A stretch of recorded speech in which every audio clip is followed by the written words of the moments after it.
খান সোহেব আমান স্যারকে আমাদের মাঝে মূল্যবান বক্তব্য রাখার জন্য সবিনয় বিনীত অনুরোধ জানাচ্ছি।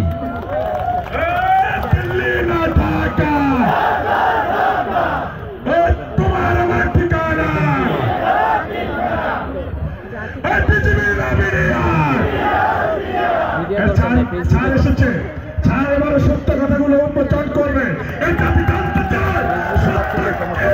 প্রতিষ্ঠিত হতে হবে।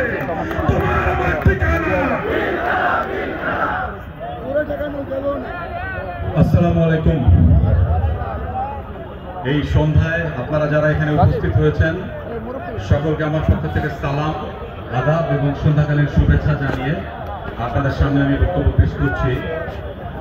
আমি ছোটবেলায় একটা কথা শুনেছিলাম, সেটা হচ্ছে বাহিনীর লোকেরা যখন মারা যায় তখনও তারা ডিসিপ্লিনের মাধ্যমে মারা যায়, তাদের পাশে অস্ত্রটা শায়িত থাকে এবং তারা এইভাবে মারা যায়। তো আজকে আপনাদের এখানে আমি ওই জিনিসটাই খেয়াল করলাম। জুলাই আগস্টের বিভিন্ন সময়ে শহীদ মিনারে আমি এত প্রোগ্রাম দেখেছি, কিন্তু এত চমৎকার সুশৃঙ্খল ভাবে সবাইকে বসে থেকে আন্দোলন জানাতে আসলে আমি কাউকে দেখি নাই। এজন্য আপনাদেরকে ধন্যবাদ। আমরা আজকে আস্তে আস্তে বেশ কিছু কথা বলবো। তার মধ্যে প্রথম যদি একটা কথা বলি যে এই সরকার, অন্তর্বর্তী সরকার, আপনারা হয়তো জানেন না অনেকে, যে গত 6 মাস মানে 180 দিনে ওনারা 180টা আন্দোলন ফেস করেছে।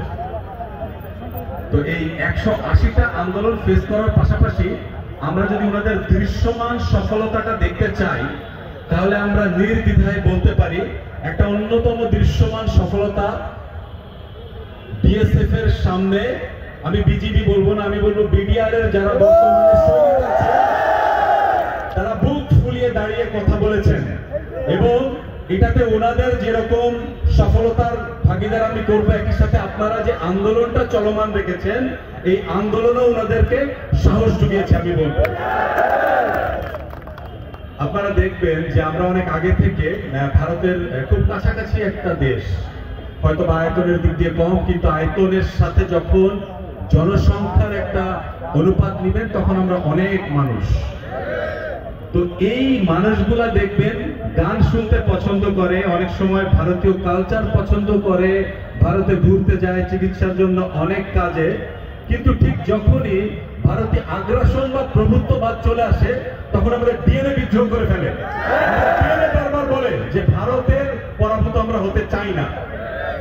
এটার একটা কারণ আছে। এটার কারণটা হচ্ছে আমরা একদম যদি ব্রিটিশ পিরিয়ড থেকে ধরেন, সবসময় বাংলা কিন্তু অনেক উন্নত একটা জায়গা ছিল।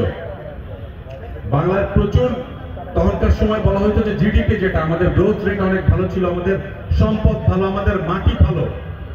তো এটার জন্য তৎকালীন সময়ে প্রথমে ব্রিটিশরাও দেখবেন যে ওই পলাশির প্রান্তরে বাংলাদেশ, মুর্শিদাবাদ এই জায়গাগুলোর একটা দখল ওনারা নেন, এবং পরবর্তী সময় ভারতের অন্যান্য অঞ্চল যখন মাত্র 100 বছর শাসিত হয়েছে অলমোস্ট, সেখানে বাংলাদেশ কিন্তু 200 বছর শাসিত হয়েছে। আর জমিদাররা যখন এখানে আমাদেরকে শোষণ করেছেন, শাসন করেছেন, তখন আমাদের যে দুর্ভিক্ষগুলো হয়েছে, এই দুর্ভিক্ষগুলো আমাদের যে পরিমাণ কষ্ট দিয়েছে তার যে ছাপ, এই ছাপটা আমাদের ডিএনএতে রয়ে গিয়েছে। এই জন্য যখনই ভারতীয় আধিপত্যবাদের প্রশ্ন চলে আসে, আমাদের মনের অজান্তেই আমাদের ডিএনএ বিদ্রোহ করে ওঠে।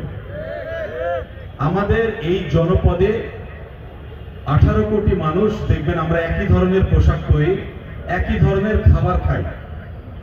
অন্য ধর্মের যারা আছেন তাদের সাথে আমাদের সংস্কৃতির কিন্তু খুব একটা পার্থক্য নাই।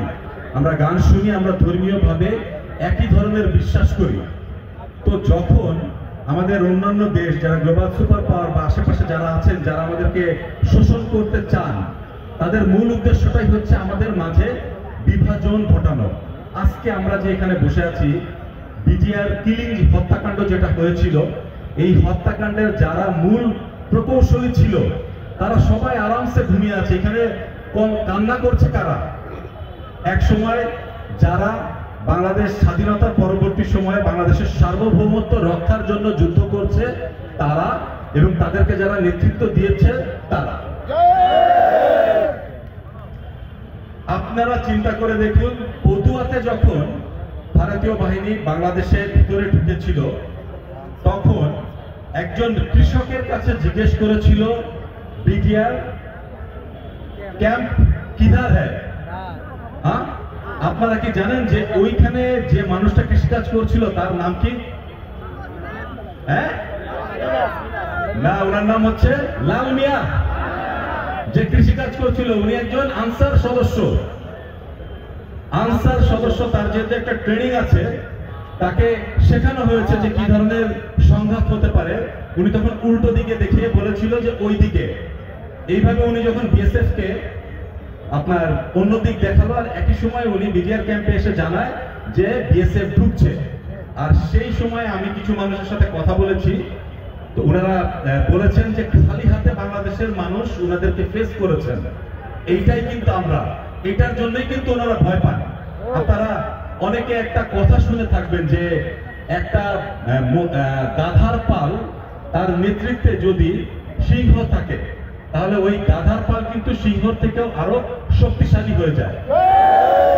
তো আমাদের দেশের প্রতিটা মানুষ কিন্তু সিংহের সমান সমান সাহস নিয়ে থাকেন, যেটা আমরা দেখেছি অতি সম্প্রতি যখন বিএসএফ বেড়াপুরতে আসলো, তখন বাংলাদেশের সাধারণ মানুষ ওনারা যে কিন্তু দাঁড়িয়েছেন আমাদের বিডিআর জওয়ানদের পাশে, এবং ওনারা দেখিয়ে দিয়েছেন খালি হাতে ওনারা বুলেট ফেস করতে ভয় পান না। আর এই খালি হাতে যে বুলেট ফেস করতে ভয় পান না, সেটা ওনারা দেখিয়েছেন জুলাই আগস্টের এই উত্তাল দিনগুলোতে। জুলাই আগস্ট, এখন ফেব্রুয়ারি মাস চলছে, বিডিআর হত্যাকাণ্ডে যারা মারা গিয়েছেন, জুলাই আগস্টে যারা মারা গিয়েছেন, এবং গত 15 বছরের শহীদদের ও আমাদের 1971-এর শহীদদের প্রতি আমি সম্মান জানিয়ে আমার বক্তব্য চলমান রাখছি। আমি একটু ভাগ করে বলি, আপনাদের এখানে যারা এসেছেন তাদের অনেকের অনেক ব্যথা আছে, অনেক কথা আছে। তার মধ্যে সবচেয়ে খারাপ যে কথা বা ব্যথাটা, সেটা হচ্ছে একজনের সন্তান যখন স্কুলে যান এবং স্কুলে যেয়ে বলতে পারেন না যে ওনার বাবা কি করতেন। যখন আমাদেরকে সোশ্যালি, বা আমি যখন বললাম যে আমাদেরকে ভাগ করার জন্য এই অন্য দেশ এবং আমাদের দেশের ওই সময়কার যারা নেতৃত্বে ছিলেন, মোর স্পেসিফিক্যালি আমি যদি আওয়ামী লীগের নেতারা, ওনারা যে কাজটা করেছিলেন তাতে এমন হয়েছিল, আমাদের সন্তানরা স্কুলে পড়তে যাইতেন, ওনাদের বাবারা অনেকে জেলে ছিল বিনা বিচারে, এবং ওনারা কখনো স্কুলে বলতে পারতেন না যে আমার বাবা বিডিআর এর একজন সদস্য। এর থেকে বড় কষ্টের জায়গা আসলে হতে পারে না। তো এই বিডিআর এর হত্যাকাণ্ডের যে ষড়যন্ত্র যখন হয়েছিল, তখন বিভিন্ন ভাগে ভাগে ব্যাপারটা হয়েছে। ওই সময় আমি নিজেও একজন সেনা সদস্য ছিলাম।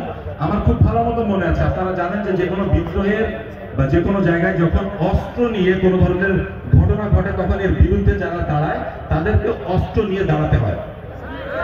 ওখানে কার কি রোল ছিল এটা পুরোপুরি অ্যাবসার্ড একটা ব্যাপার। এই ব্যাপারটা আমরা এখন বলতে পারবো না, হ্যাঁ, তখন হয়তো আমরা বলতে পারতাম। আপনারা সবসময় মনে রাখবেন, একজন মানুষের আসল পরিচয় হচ্ছে সে অন্ধকারে কি করছে।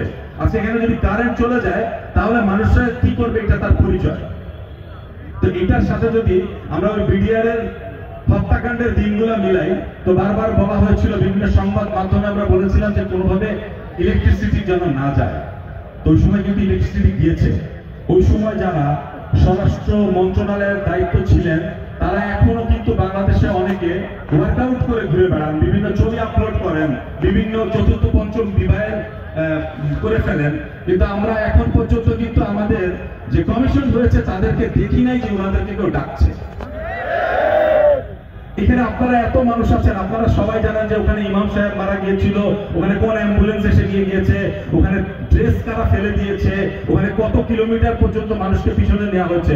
আপনাদের কাউকে কি বর্তমান কমিশন ডেকেছে? তাহলে আপনারা এত ভালো কিছু জানেন, আপনাদের কাউকে ডাকলো না। আমরা যারা আছি, তো আমরা আসলে খুব একটু আশা হতো, আমরা চেয়েছিলাম আমাদের বিপ্লবের পরে বাংলাদেশের একটা নতুন অভ্যুদয় হবে, যেখানে আমরা দেখতে পারবো যে স্বচ্ছতা আছে, জবাবদিহিতা আছে, সিলেকশন ক্রাইটেরিয়া আছে। কমিশনটা হলো যেখানে সিলেকশন ক্রাইটেরিয়ার মাধ্যমে আমরা দেখলাম আমরা কেউ জানিই না যে মানুষগুলো আসলে, আমরা এখনো শুনছি যে তাদেরকে সিলেক্ট করা হচ্ছে বয়সের ভিত্তিতে, র্যাঙ্কের ভিত্তিতে। গত 16-17 বছর বাংলাদেশে কি বয়স্ক মানুষ, অভিজ্ঞ মানুষ, দক্ষ মানুষের কোনো অভাব ছিল? অভাব ছিল সত্যকে সত্য বলার মতো মানুষ, অভাব ছিল খারাপটার দিকে আঙুল তুলে দেখাই দেওয়ার মতো মানুষ। তাহলে এখন কমিশন হলো, এই কমিশনে আমাদের ছাত্র ভাইয়েরা নাই, যারা আমরা এত কিছু জানি, আমাদের ইয়াং মানুষেরা নাই, 2.5 মাসের মতো হয়ে গিয়েছে। তো কমিশন, আমি যতদূর জানতাম যে ওনারা বলেছিল যে প্রতি সপ্তাহে আমরা একটা আপডেট পাবো, তার কোনো কিছু নাই। এই বিডিআর হত্যাকাণ্ডে এটা হচ্ছে আমাদের দেশের একদম প্রথম আঘাত। ওনারা দেখতে চেয়েছিল যে এই আঘাতের রিপালসটা কারা কারা করে। হ্যাঁ, প্রথমে ওনারা অফিসারদেরকে মারলো, রৌমারী পদুয়াতে যে বাহিনী সবচেয়ে শক্তিশালী ছিল তাদেরকে জেলে ভরলো, তাদেরকে জেলে ভরে তাদেরকে কোনো ধরনের বিচার ছাড়া জেলের ভিতরে রাখলো। ওই জেলের ভিতরেই তারা আবার মারা গেল হার্ট অ্যাটাক করে, কেউ জানলো না কোথায় মারা যাচ্ছে। তাদের পরিবার ওই জীবনের সেই চমৎকার সময়টা, জীবনের যে যৌবনের যে সময়টা কাটিয়ে বাইরে চলে আসলো, এখন পর্যন্ত তারা জানে না যে নির্দোষ মানুষদেরকে সরকারের যে কর্ম দেওয়ার যে পরিকল্পনা, তো তাদেরকে কিভাবে পুনর্বহাল করা হবে বা কিভাবে তাদের ফ্যামিলিকে অ্যাকোমোডেট করা হবে বা ইনক্লুড করা হবে, এই ধরনের কোনো প্ল্যানিং নাই। তাহলে আমরা কি বলবো সেই কমিশনকে? আচ্ছা, আমরা আসলে আমাদের এই যে দাবি দাওয়াগুলো আমরা অত্যন্ত চমৎকার ভাবে এখন পর্যন্ত উপস্থাপন করছি। আমরা খুব করে চাই যে আমাদের যারা উপদেষ্টা মন্ডলী আছেন ওনাদেরকে আমরা কনস্ট্রাকশনের জায়গাটাতে দেখতে, আমরা চাই ওনারা আমাদের সমস্যাগুলো সমাধান করুক, একই সাথে আমাদেরকে আপডেট দিক।